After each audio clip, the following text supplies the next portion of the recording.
Okay, so when we were asked to look at different cultural traits and how they evolve, I kind of thought about this thing that happened to me when I was in high school, and it was probably one of the most awkward things I've ever done. I was meeting someone for the first time, and they weren't important. It wasn't like a job interview or anything, but it was an adult, and I wanted to make a good first impression. And I went to greet her, and she stuck her left hand out to shake my hand, and without thinking, I stuck my right hand out, and obviously that's not going to work. So instead of switching over to my left hand to shake her hand, I went like this and shook her hand, and it was really, really awkward. But you know, who sticks their left hand out for a handshake, right? So I'm kind of looking about how we have different expectations of how greetings are going to go, but so do other cultures. So greeting styles vary across cultures and even here within the US. So even just here in the US, we know we have the high five, the fist bump, the handshake, or no nonverbal gesture, and we just say hello. So we know that there are many different greetings here and in other countries. But it's important to recognize that there are differences between greetings in our culture and other cultures. As for example, in European cultures, they'll use the act of kissing to greet one another. And that can be misunderstood in our culture if we're not aware of that difference, as a kiss is more intimate and romantic here than it is there. And then we also just want to look at how cultural evolution has allowed for the variation of these greetings to occur. So I'm going to look at greeting styles in two different cultures, first in our culture, and then also in the Yoruban culture, which is the largest ethnic group in Nigeria.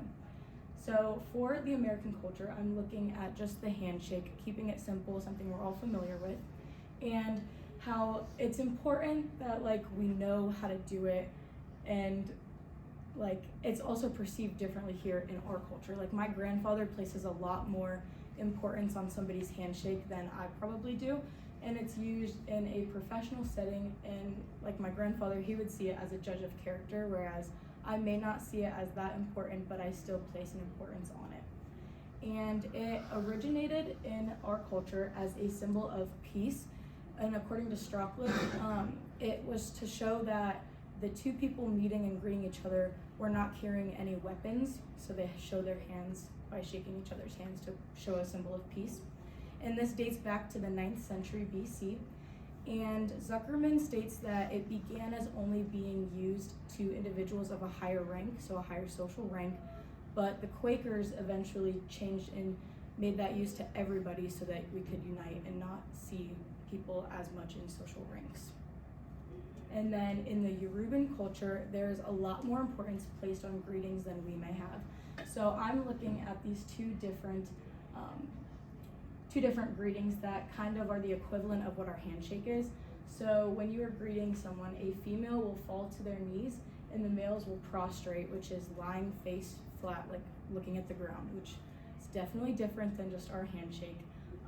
But this type of handshake, or not handshake, greeting, is used for elders and those of a higher rank, which is why I'm comparing it to our handshake, because it's kind of along the same lines. But Akindale stated that if an individual fails in this Yoruban culture to demonstrate the proper greeting, suspicion of sorcery and witchcraft will occur. So clearly that doesn't happen in our culture.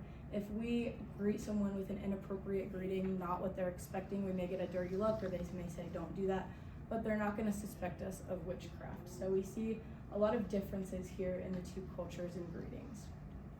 So it kind of leads to the question of how does each culture develop such different traits? Because if someone came up to us and they went to greet us and they fell to their knees or they laid down face flat on the floor, we may see it as a sign of weakness or defeat, when really they're just trying to show us respect. So how do we get to this point where there is such different traits in a greeting, but they're supposed to mean the same thing? And this can be answered through cultural evolution. So we know that cultural traits can evolve just as biological traits do, even though it's not necessarily a genetic thing. So the trait may not be due to a specific allele, but more to a cultural and environmental mix of factors. So using the steps of biological evolution, we can apply VISTA, variation, inheritance, selection, time, and adaptation, to the cultural evolution of greetings to see how we went from a universal greeting to having all of these different ones. So the first step, variation, I've kind of already touched on, but clearly we know that there's many different greetings across cultures, but also within a culture, which is really important for evolution to occur. And then inheritance. So we know that inheritance is the passing down of traits through the parent generation to the offspring generation. And I took a look at blending and natural inheritance. So blending inheritance is when the offspring shows a mix of the traits of the parents. So say the father is really has a really important view on a handshake and the mother does not. The child will kind of show a mix, sometimes handshake, sometimes not. And then natural inheritance is where the offspring will just demonstrate a copy of one of the parents. So if they'll either shake hands or not shake hands. But the blending inheritance leads to a more homogeneous population, and natural inheritance leads to a more heterogeneous population. But regardless, either of these inheritance styles can cause for more variation and allow for the evolution of different breedings. And then selection, so the next step. So we know that cultural traits are selected by offspring generations embracing them. So the selected trait is usually what's most successful and socially learned and accepted. So think about if you go and greet someone and you've never met them and you punch them across the arm, they might not react in the most positive way. And so that trait wasn't really, you're not going to embrace that again because you're going to be like, oh, that was really weird, I don't want to do that again. So you're going to learn a new trait. They might say, hey, don't punch me, just give me a high five. And you're going to learn and embrace that new trait. And those traits are passed along through generations. But there's also a theory where genetics are the reason that cultural differences exist. And Lynch 2019 says that successful biological traits are selected, and then the cultural trait that is associated with that biological trait is selected by association.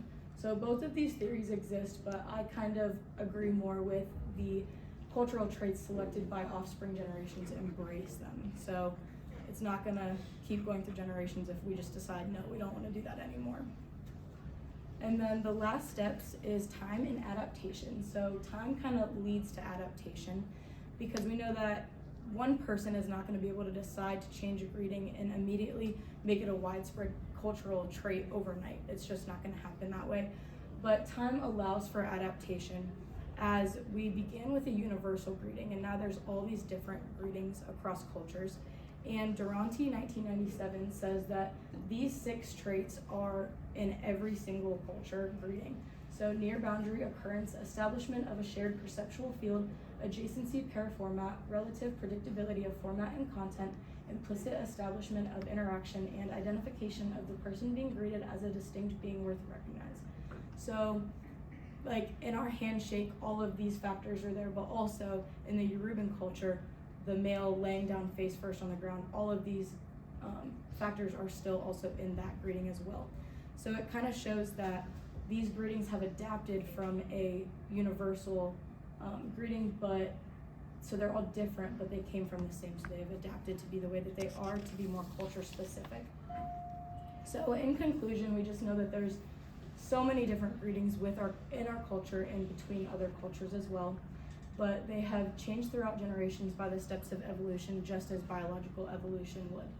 So through Vista, the traits evolve and serve the culture that they're being used in. Because like I said, in our culture, we see someone laying on the ground or being on their knees as defeat, but in the Yoruban culture, it's respect. So the greetings kind of have to be culture specific to the values that they have. Thank you.